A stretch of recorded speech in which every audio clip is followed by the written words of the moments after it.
Hi guys, Peanut here for Bookem Dano's channel. Dan is working, but I read some amazing graphic novels and I want to share them with you. So first up is Ascender, and Dan bought this through an auction, and we do have an unboxing video of it. It's signed by Jeff Lemire and Dustin Nguyen, and he is a huge fan of Descender, and Ascender is the sequel. So we have volumes 1 and 2 of Descender, but Ascender I read this past week and it was so sweet. I love this story. I think I almost loved it more than Descender a little bit. So Ascender is set 10 years after the conclusion of Descender's storyline. Magic has taken the place of machinery, and the rules are very different indeed. Mila, the daughter of Andy and Effie from Descender, spends her days exploring the lonely wilds of the planet Samson, trying to stay out of the clutches of the evil disciples of the all-powerful vampire witch known only as Mother. But like her parents, Mila doesn't like to play by the rules, and when a certain robot pal of her dad shows up, nothing will ever be the same. So this was really beautifully told, just like Descender was, and the art is really gorgeous. It reminds me of Star Wars and Game of Thrones a little bit. The reason it reminds me of Game of Thrones is Mila reminds me of Arya. So if you like the Stark family, she reminded me of like a little Arya.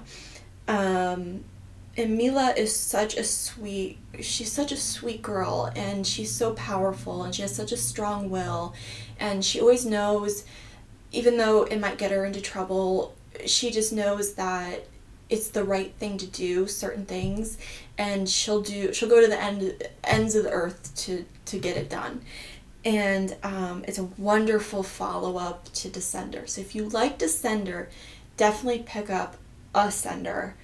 I don't think you would have to read Descender or know the story if you just picked up Ascender first. But I would definitely recommend picking up both. I enjoyed them a lot. So this is our first pick, which is Ascender, and this is a really beautiful slab. And we do have a video of the unboxing where you can see it. It's so beautiful. I love it. Okay, so next up is American Carnage, and we have the single issues of it, but I read it on Hoopla.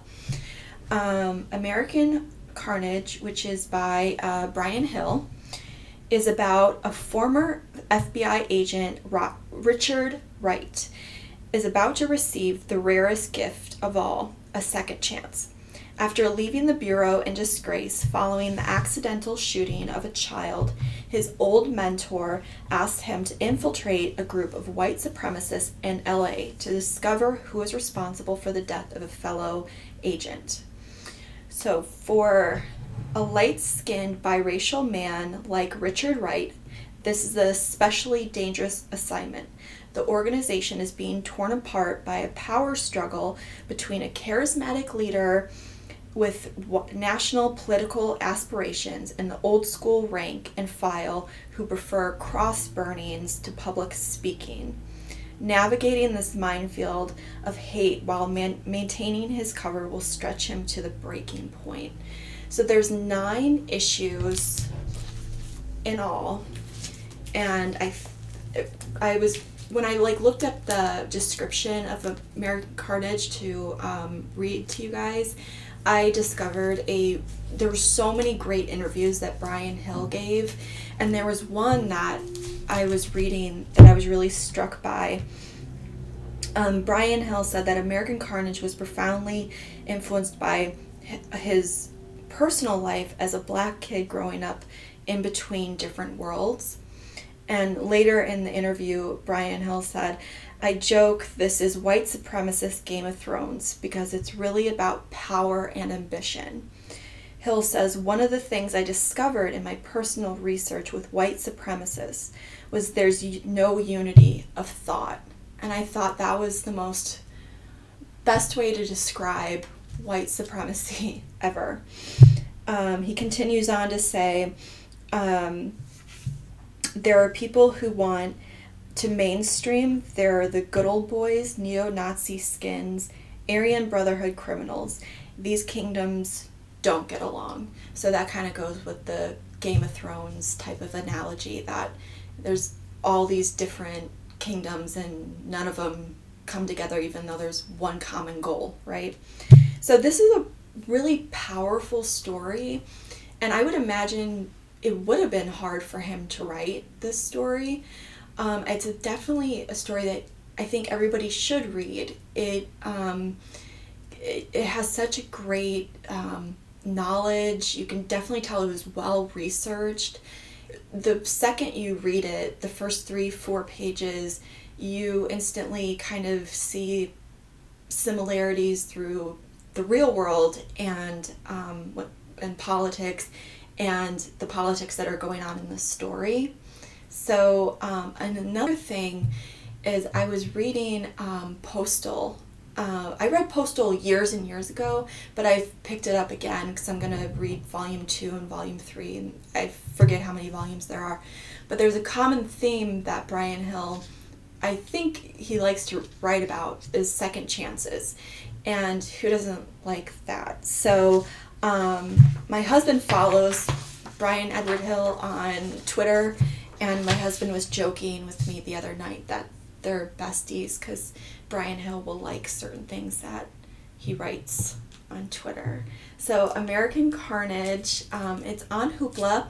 We have the single issues. The art it's really beautiful, even though it's really powerful art, but it's really beautifully done.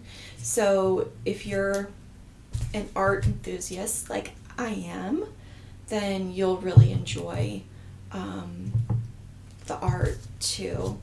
The story is really good. It took me 3 days to finish it, and I'm a fast reader. My husband always jokes with me about how fast I read, but you kind of have to step away from it because it is so powerful. So I imagine writing it, especially as a black man, it would be extremely difficult, but he did an amazing job, truly. And these are the last 3, only 9 issues.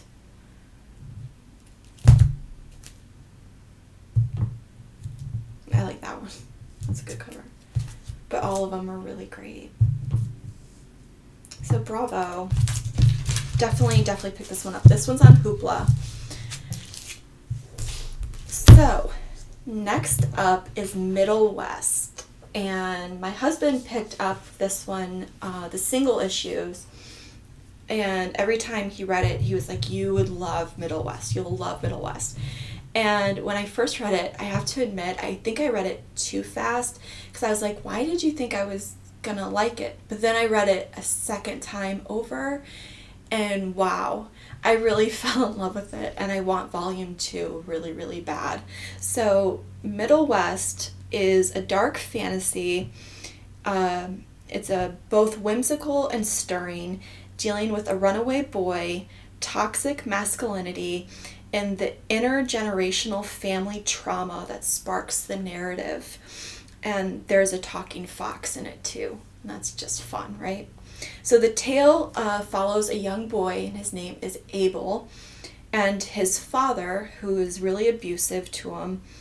And Abel runs away after they get into an argument, and this large storm comes. And that's up to you guys, if you read it, to understand the storm. Abel and his dad, they're living in this liminal space between regret and not letting go of certain things that had happened to both of them in their life. The reason I loved it was it asked the question, and I love when graphic novels are really profound, because I think comics can get a bad rap that they're they don't ask certain questions, but Middle West really did. And I loved it because it was a great lesson about, is your family the family you were born with or into, or is your family the ones that you choose throughout your life? And for me, that was a really great question. And like I said, it's really up to you as the reader to get... Oh, you can see they're fighting. Like I said, Dad's really abusive. But the art's really cute, and the little boy's adorable, and the fox is really funny, and I'm really looking forward to volume 2. I believe there's a volume 3 out too. It's written by Scotty Young, who did I Hate Fairyland. That's another one that I want to read and get into. He did Deadpool, and the artist is Jorge Corona. He did Feathers, Number 1 with a Bullet. Oh, that's another one that I wanted to get into, and Goners. So, Middle West. Definitely recommend this. And 2 volumes are on Hoopla. And Hoopla is a service that hopefully you can look into that maybe your local library has. So you can download this one. So next up, it's an older book. If you guys are like rolling your eyes, like, why is she reviewing older books? Is American Vampire. American Vampire was, when I first read it years and years ago, we started collecting the trades, because I prefer to read the trades over the single issues. So I got into it really fast. And it's by Scott Snyder, which, if you follow our channel, you know that we're huge Scott Snyder fans. So American Vampire is a series that explores the notion of vampire evolution and traces the bloodline of a new kind of vampire, an American species with new powers and characteristics through various decades of American history.